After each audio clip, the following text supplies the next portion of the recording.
Chapter 56. Divine Power.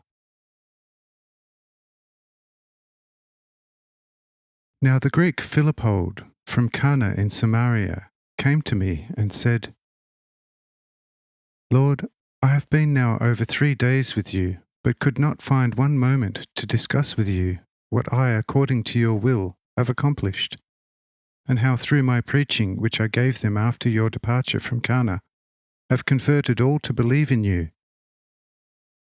It seems now that you have some spare time.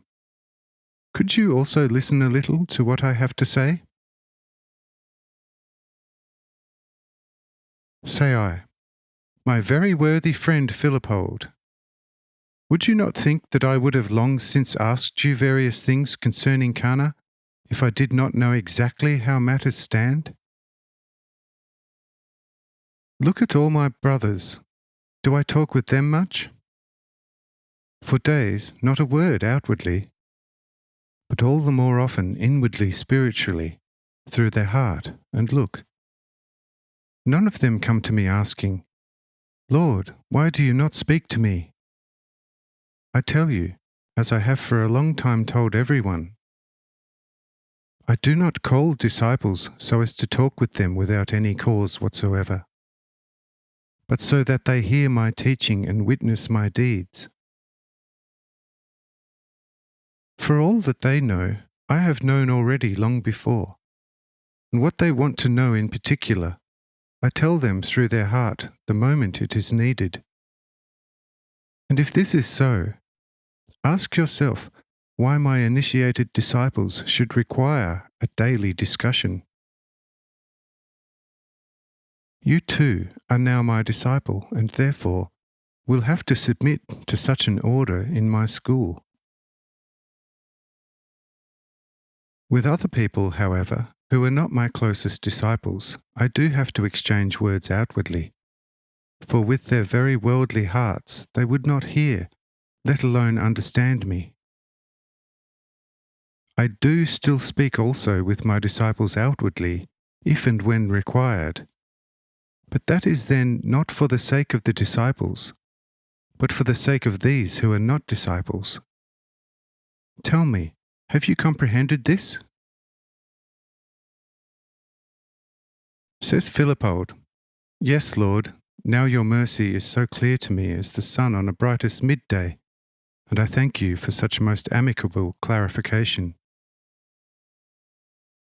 But Lord, if I now observe this most glorious and beautiful Sarah, who with her beauty could compare herself with every angel of heaven, then it seems impossible to me that she is supposed to have lain in the grave for even a second, because such vitality I have not yet encountered.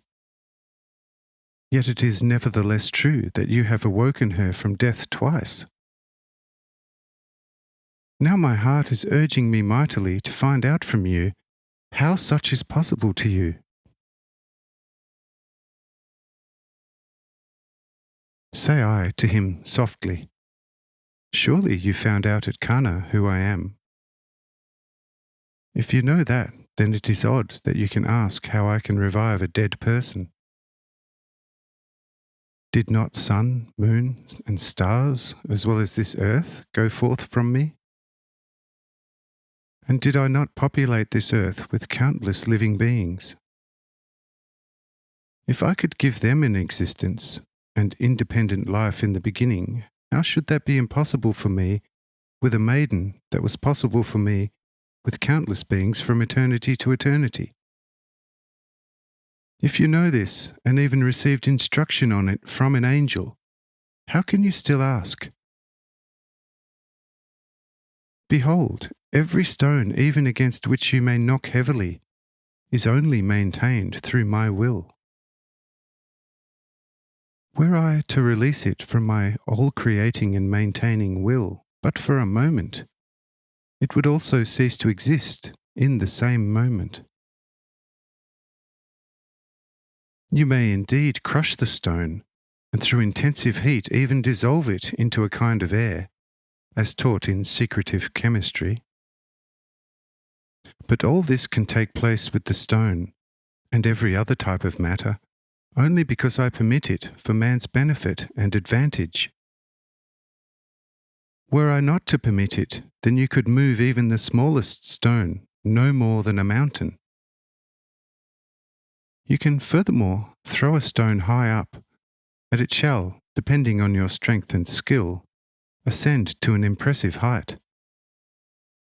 But after reaching maximum height in relation to hurling effect, it shall at once fall back to earth. And behold, this is all my will, and my permission up to a point, where it says, this far and no further. A stone throw clearly shows you the scope of man's power and will. A few moments in time, and man's feeble will is seized by me and driven back into the due order set by me from eternity, which is weighed out to the minutest particle through all of eternal infinity. If, therefore, all this depends exclusively on my will and permission, how could it not be possible to me to revive a deceased maiden? But do go outside and fetch me a piece of wood and a stone, and I will show you how I can accomplish all these things through the might of the Father within me. Philippold promptly brings a stone and a rotten piece of wood, and I say to him, speaking in an undertone, look, I lift up the stone and place it in the free air, and look, it does not fall. Do try to push it from this position. Philippold tries, but the stone cannot be shifted even by a hair's breadth. However, I say, now I shall allow the stone to be shifted by you as you please, but once you let it go, it will again take this position and will after some swaying or suddenly be fixed to this given position. Says Philippold, Lord, spare me this test, for your holy word is sufficient for me. Say I, all right, it is now my will that this stone disappears, and this wood shall sprout and bring forth leaves, blossoms, and fruit of its kind. Thereupon the stone becomes invisible, and the old wood becomes fresh, sprouts, and brings forth leaves, blossoms, and finally ripe fruit, that is, some figs, since the wood came from a fig tree.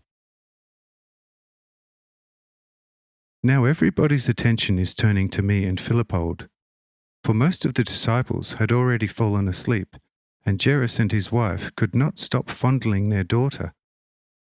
I and Philippold, however, had carried out our experiments further away at a little table below a dim lamp, and, therefore, had not been noticed by hundreds, until Philippold's astonishment became too conspicuous, whereupon many soon turned their attention to us. But I told them to rest, and silence reigned once more. Then I again bade the stone to be, and it was once more lying on the table, but left the fig branch with the fruits, which in the morning were eaten with much pleasure by my Sarah. But I then asked Philippold whether he is in the clear, and bowing down deeply he said, Lord, now I am fully in the clear. I said, Good, then let's take our rest.